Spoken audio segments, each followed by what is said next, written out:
All right. How we doing? Welcome to Forever Learning Media Show, where overall knowledge is our number one priority.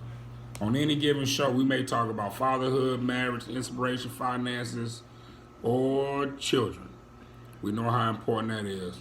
Well, on today's show, we're going to talk a little bit about fatherhood and what fatherhood means and some of the characteristics of a good father.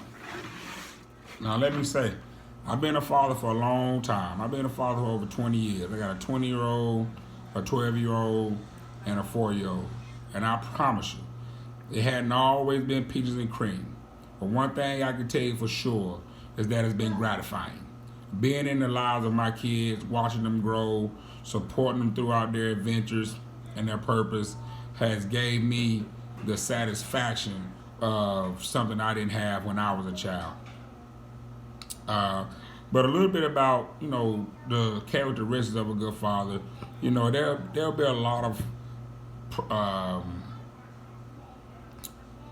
ways that people can describe the different characteristics, but I'm just going to give you a few that I believe makes a lot of sense to me, and you kind of take those, dissect them, and use them in your life. If you don't have a way to analyze your fatherhood, or you wasn't raised with a father in your life, you're just trying to figure out how fatherhood can work for you and your kids, some of this information could work wonders for you.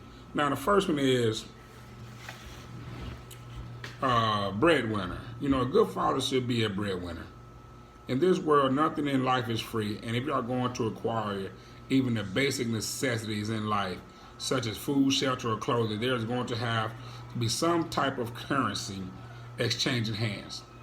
What type of currency that may be is totally up to the person that is in possession of that which you desire or need. In most cases, the desired exchange currency is money.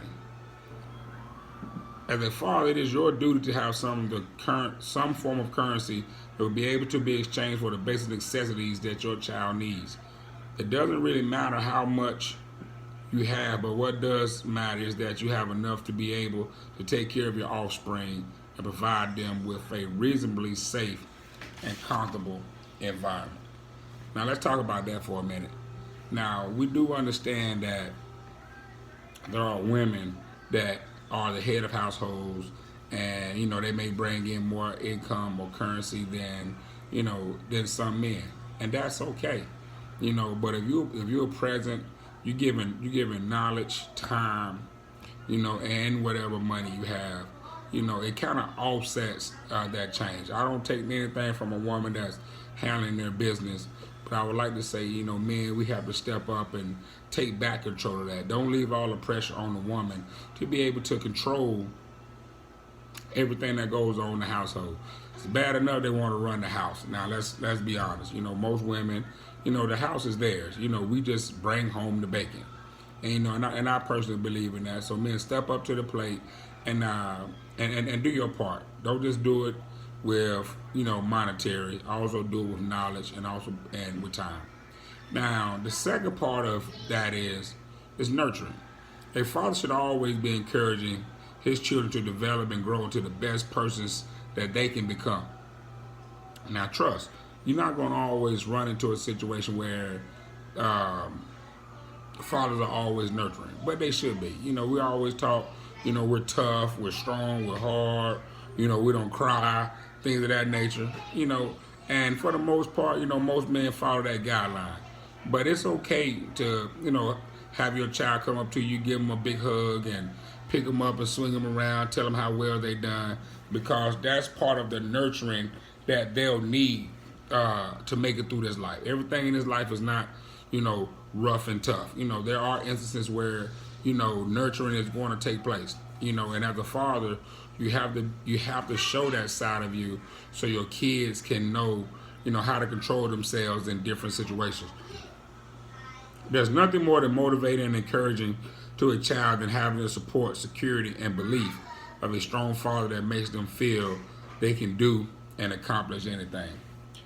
A lot of times, a mom is going to be a mom, but fathers, we have to ensure that we push our kids to be all they can be in whatever they want to be in. Don't take anything away from them, whether it's nursing, garbage man, whatever. Allow your child to be who they can be in whatever adventure they want to pursue.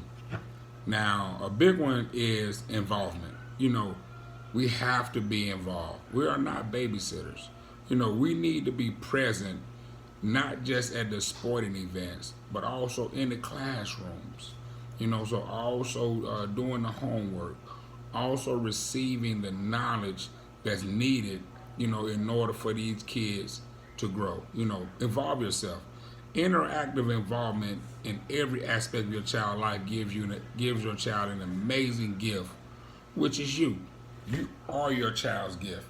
They come and expect to see you wrapped up in a bow, so that way they can know and understand that they got somebody strong in the form of a father, for them whenever it's needed. There's nothing that you can give your child more valuable or more important than your time and attention. It's without saying. It's without saying. This is where we need to be. Kids need your attention. If you don't give it to them, they will go out and get it from somewhere else. And sometimes that's somewhere else you may not even know where it is. So take the opportunity to ensure that you be involved in your child's upbringing. Don't become babysitters. Be involved in the upbringing. Giving this to your child as often as possible is like writing them a blank check to a life of feeling happy, important, and accepted. And this will lead to a more well-balanced and well-adjusted child, and later on, an adult. It's important. Kids do what they see you do. If you involve, they will be involved. It may not hit them right away, but that opportunity to be involved, goes a long way. Take it from somebody who knows. I wasn't raised with a father in my life, but there were men that came and were involved, and I liked the fact that they were, and it encouraged me to be involved. There's no book to this thing, so there's going to be some ups, some downs, some do's, some don'ts, some information that you may not always agree with. Some of it you will. But at the end of the day, if you follow basic characteristics of being a human, you can figure this thing out. Sense of stability. Being a stable and secure father gives your children the comfort level and confidence to be themselves and to enjoy childhood, free from instability and insecurities. It's simple.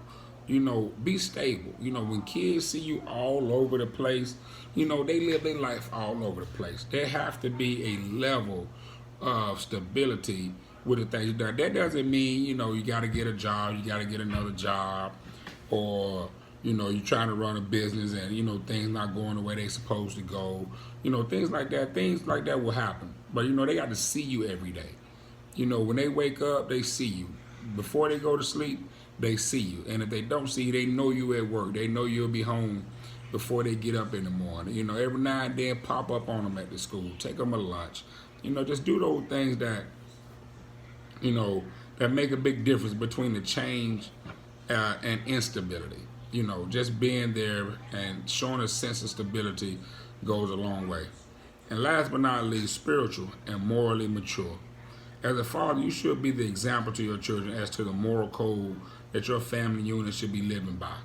While there may be times that you do not always practice what you preach, you should always be aware of the potential consequences that may fall upon you and your family when you are not committed to a life of high moral character.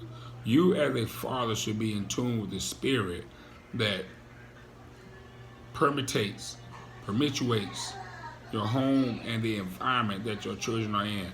Always strive to live a life of spiritual discernment, spiritual awareness, and spiritual connectivity that bring harmony, balance, and peace to your life. There's no one set standard of what a strong father should look like, as fathers are varied as they are diverse. The term strong father, as used throughout this book, encompasses the idea that a father should be mentally, emotionally, physically, and spiritually strong enough to carry out his role effectively as a father. It takes this. It takes us knowing that what we bring to the table is paramount. That is at the beginning of what your child sees and dreams. Don't allow yourself to be one that, you look back and be like, man, I wish I would have done this different. Or I wish I would have spent more time. Don't allow that to be you. Allow yourself to be one of the key motivating factors in some of the decisions that your kids decide to make as they continue to grow. This goes for the boys and for the girls. Just continue to be strong, be mentally tough, and make sure that your delivery on what you bring is great. Thank you for tuning in. We look forward to seeing you next Thursday, 9:15 to 9:30, for another chance at for another show of Forever Learning, where overall knowledge is our number one priority. Thank you.